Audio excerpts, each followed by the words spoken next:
Carley Brown is a mixed media artist that lives in Rochester, New York. I am fascinated by the way she incorporates colors, shapes, and depth into her pieces, and I decided to sit down with her to gain more insight into her creative process. 2, 1. During childhood, I was very creative, but not very crafty. So I would draw a lot of Renaissance paintings, and I really loved like Caravaggio and a lot of contrast with light and dark, but I loved the figures from the Renaissance paintings. So I would draw them just with pencil, and especially religious figures. And it was almost like a parlor trick. I was really good at drawing still lifes or people. And then I remember specifically as I got older, my grandfather had lived with us for a few months, and he told me if I really wanted to be an artist, I had to draw every day. And I knew that being able to draw was something that my family saw as special, and it made me feel good. And then when I eventually was trying to choose like a college and career path in high school, I had a wonderful art teacher, and he was so encouraging, and I wasn't sure if I wanted art as a career because I didn't know what that meant. I really didn't understand that. So I went to school for fine arts and drawing and honors in painting at SUNY Fredonia, and I loved it. It was easily the best 4 years of my life creatively. And then I moved on to careers outside of the creative fields, outside of art, and I was just looking for my place as a worker, and I decided that I needed to work at the YMCA, which was an extension of some of my summer experiences. And then ultimately I left the YMCA of Greater Rochester and decided to get my education as a teacher. So I got a second master's degree, and throughout this whole time I had created different studios in different apartments where I lived, and I was always producing, but I was always putting it away in the basement. I was always putting it into my portfolios, and it really wasn't until I had totally abandoned my creative life and kind of given in to maybe what I had to offer wasn't anything anyone would be interested in. I kind of completely opened up when I became pregnant, and my father was very sick at the time, and I started drawing flowers. Like, I don't know if it was a fertility thing or like a self-soothing thing, but I started drawing flowers all the time, and I could not stop. And I gave them all away. I started framing them, and then after I had my daughter, I felt this creative surge that I never wanted to ever let go of, and for her sake too. But I really felt like what I have as a creative is enough, and my voice is enough as a creative, and to just go for it and to create, because life is short and you might as well do what you love and what fulfills you. And that's kind of my history as a creative, from a child to an adult and where I am right now. I have made sacrifices, I think, creatively, and that's in terms of space. I had, and I still maintain, a very large studio in my basement, and my husband helped me set that up about 4 or 5 years ago.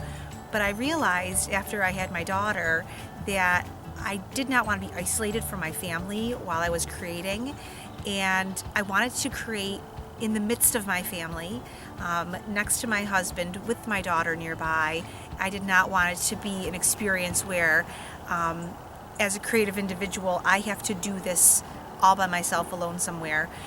So I decided to give up the studio in the basement. I'm not maintaining it on a regular basis, which means I'm not making large paintings like I used to. So I've had to shrink the scale, and now I work mostly on smaller canvases, like 8.5 by 11 or 17 by 15, on my dining room table. And again, that I don't want to be isolated. I need a lot of natural light. But I also sit on the couch, and I have all of my markers right there, all of my papers right there.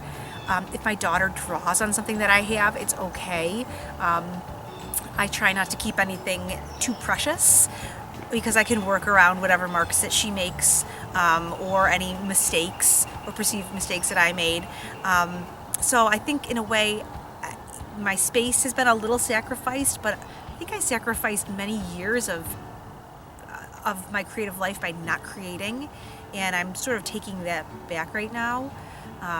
So I'm sacrificing less, and I'm definitely not doing any work to appease the masses. It's complete self-absorption, selfish in the best of ways, very self-serving. I try to do some work that might appeal to the masses, but that does not appeal to me. And I'm going to see how some of that work sells in my next show as work that might be a little more commercial. But I don't see that as a long-term goal for myself. So the people who have been the most supportive of my creativity, number one, my mother and father were extremely supportive of myself as a creative and always encouraged me to draw and paint and provided the materials for me to do that and all of that encouragement. I was probably the person who provided the least encouragement to myself, but over time I gave myself a lot more grace and a lot more permission to accept that this was a gift for myself. I don't know if it's a gift to anyone else, but I'm satisfied with it and I'm happy with it. And the people that love and care about me seem to be really excited about the work. And my husband is a huge supporter. He's a software engineer and he is extremely creative in his own right. And he seems to genuinely respect my creativity. He never puts it down. He never makes it seem small or diminishes the importance of it in my life, because it has a huge importance in my life as a woman, as an artist, and a mother. So those are the people and the circumstances that kind of support me and lift me up as an artist.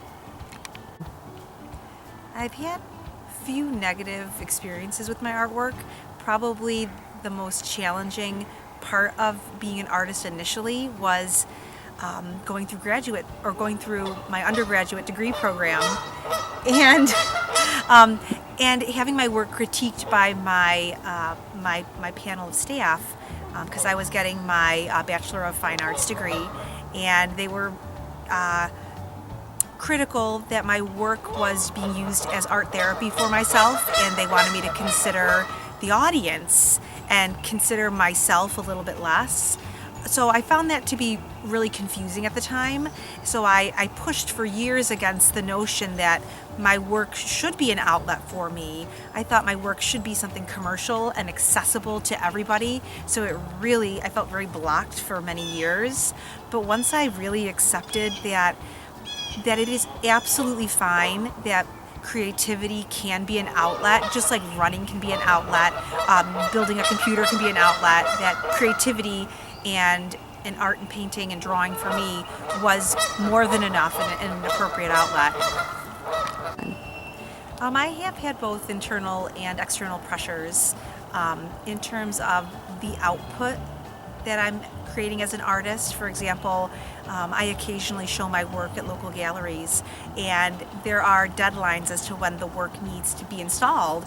So I definitely put pressure on myself to not only present my work and have it professionally framed so I am well represented in that space, but also when I'm there with the gallery owner, I want to make sure that I present myself as professionally as possible, that all of my visuals with my work, whether it's a name tag for the piece, a price list, the dimensions, that everything is very polished.